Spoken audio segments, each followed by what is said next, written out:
रात के ठीक 12 बजे आसमान में बादल ऐसे घूम रहे थे जैसे किसी ने उन्हें जंजीरों से बांध दिया हो। हवा की आवाज में फुसफुसाहट थी और उसी अंधेरे को चीरते हुए सविता पहुंच गई कांतार जंगल। कहा जाता था, जो भी इस जंगल में अमावस्या की रात दाखिल होता है वो वही नहीं लौटता। लेकिन सविता डरने वालों में से नहीं थी। उसकी आंखों में एक मिशन था, एक राज, जिसे दुनिया से छुपाकर वो यहाँ आई थी। जंगल के अंदर कदम रखते ही उसके पैरों के नीचे सूखी टहनियाँ चटकने लगीं। हर आवाज जैसे उसका पीछा कर रही थी। अचानक पेड़ों के बीच नीली रोशनी चमकी। सविता रुक गई। कौन है वहाँ? उसने ऊंची आवाज में पूछा। कोई जवाब नहीं, लेकिन हवा ठंडी हो गई, इतनी ठंडी कि सांस लेते ही सीना जमने लगे। नीली आग का गोला। सामने एक पुराना टूटा हुआ खंडहर था।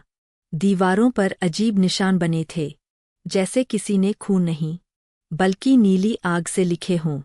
खंडहर के बीचों बीच एक मिट्टी का पुराना चिराग रखा था।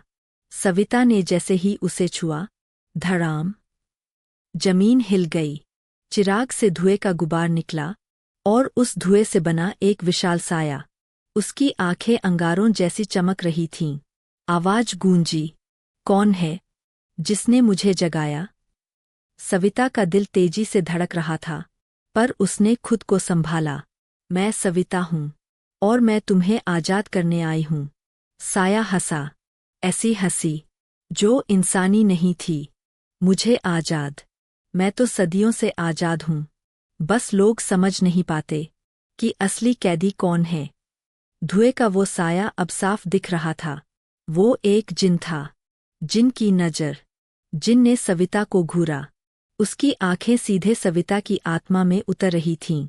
तुम्हारे अंदर डर कम और जिद ज्यादा है।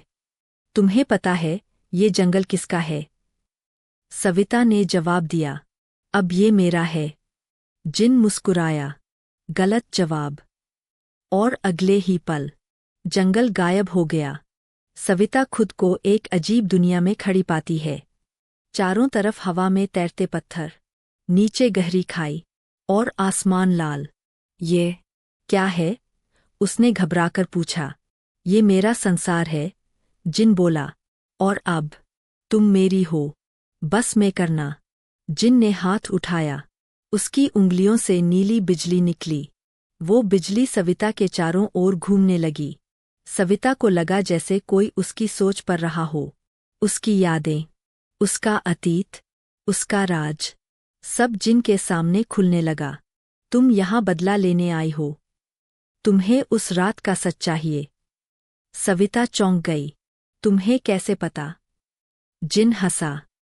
इंसानों की ख्वाहिशों से जन्म लेता हूँ। तुम्हारी सबसे गहरी इच्छा मुझे ताकत दे रही है। अचानक सविता की आंखों में नीली चमक आ गई। जिन की आवाज गूंजी, अब से तुम्हारा दिमाग मेरी आवाज सुनेगा। तुम देखोगी वही जो मैं दिखाऊंगा। सविता का शरीर स्थिर हो गया। वो अब जिन के बस में थी। अंधेरे का समझौता। जिन ने सविता को जमीन पर उतारा। अगर तुम सच जानना चाहती हो तो तुम्हें मेरी एक शर्त माननी होगी। क्या शर्त? सविता की आवाज धीमी थी। तुम्हें इस जंगल की रानी बनना होगा और हर अमावस्या को एक आत्मा मेरे हवाले करनी होगी। सविता की आंखों में डर तैर गया। नहीं, मैं किसी को नुकसान नहीं पहुंचाऊंगी। जिनकी आंखें लाल हो गईं। तो फिर तुम्हारा सच भी यही दफन रहेगा। जंगल में अचानक सैकड़ों परछाइयां दिखने लगीं, जैसे कोई अदृश्य सेना घेर रही हो। सविता के कानों में फुसफुसाहट गूंजी, मान लो, मान लो। उसका सिर दर्द से फटने लगा। लेकिन तभी उसकी कलाई में बंधी एक छोटी सी काली माला चमकी। नीली रोशनी और काली रोशनी टकराई। जिन पीछे हट गया। ये शक्ति तुम्हारे पास कैसे है? सविता की आंखों में अब डर नहीं था। मैं अकेली नहीं आई, उसने धीमे से कहा। असली खेल शुरू। जंगल का आसमान गरजने लगा। धरती कांपी। सविता ने माला को कसकर पकड़ा। उसकी आवाज गूंजी, मैं यहाँ सौदा करने नहीं आई, मैं तुम्हें खत्म करने आई हूँ। जिन का चेहरा विकराल हो गया। तुम इंसान होकर मुझे चुनौती दोगी? अचानक हवा में आग के गोले बनने लगे। जिन ने हमला किया, लेकिन सविता की माला से एक ढाल निकल आई। आग उससे टकराकर बिखर गई। जिन पहली बार घबराया। तुम्हें ये शक्ति किसने दी? सविता की आंखों में आंसू थे, पर आवाज मजबूत। जिसे तुमने सालों पहले छीन लिया था। जंगल में एक और साया उभरा। एक बूढ़ा साधु, जिसकी आत्मा को जिन ने कैद किया था। साधु की आवाज आई, आज तुम्हारा खेल खत्म होगा। अमावस्या का टूटता जादू। आसमान में चांद की हल्की किरण दिखी। अमावस्या खत्म होने वाली थी। जिन की ताकत कम होने लगी। नहीं, ये संभव नहीं, वो गरजा। सविता ने पूरी ताकत से माला उठाई। नीली और काली ऊर्जा आपस में भिड़ी। जंगल में धमाका हुआ। रोशनी इतनी तेज थी कि सब सफ़ेद हो गया। और फिर सब शांत। सविता जमीन पर गिरी थी। जिन गायब था, लेकिन हवा में उसकी आवाज अब भी तैर रही थी। तुमने मुझे हराया नहीं, बस मेरी कैद की जगह बदल दी है। सविता उठी। जंगल फिर सामान्य दिख रहा था, लेकिन उसके हाथ पर अब एक नीला निशान था। जिन का निशान। वो समझ गई, खेल खत्म नहीं हुआ, ये तो बस शुरुआत थी। अंत या शुरुआत?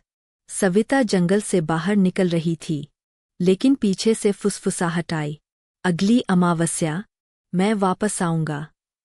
सविता ने मुड़कर देखा। पेड़ों के बीच फिर वही नीली आंखें चमकीं। और कहानी यही रुकती है। पार्ट 2 में क्या होगा? क्या जिन सच में खत्म हुआ, या अब वो सविता के अंदर बस चुका है? क्या अगली अमावस्या और भी खतरनाक होगी? ये जानने के लिए कल शाम 7 बजे तैयार रहना। पार्ट 2 आएगा।